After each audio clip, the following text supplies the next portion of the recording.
Vehicular movement and business activities were Tuesday evening disrupted when a stream locally known as Koramar Nayeli in KASTINA overflowed its bank.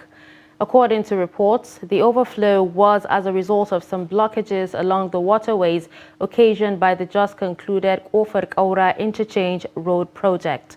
Abdullahi Yamadi gives details of the report.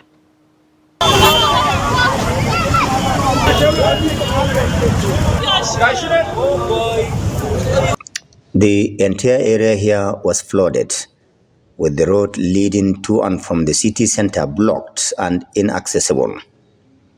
The incident occurred at one of the business areas of the city of KASTINA in the evening hours when many had closed from work. Though no life was lost, many residents were, however, trapped here, causing traffic jam and forcing several motorists to change routes before reaching their destinations.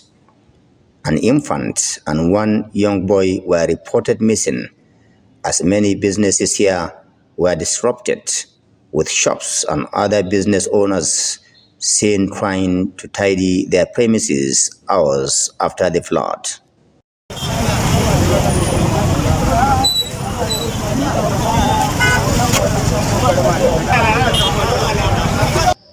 Residents blamed the incident on a blockage from the new interchange road project and want authorities concerned to clear the blockages to ensure a free flow of water and prevent reoccurrence of the incident. This overflooding has really affected our businesses. Already, the living cost has gone high, and another problem now is how to revive our businesses. I can tell you that I and my family are in a very difficult condition.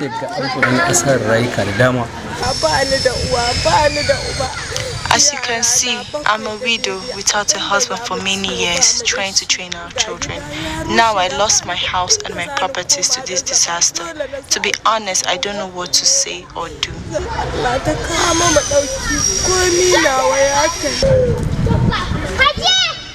Government, on the other hand, is calling on the residents to desist from dumping refuse inside drainages on other waterways to prevent further flooding. Experts admitted that greater percentage of flood disasters are caused by human activities against the environment. Abdullahi Yamadi, Trust Television News.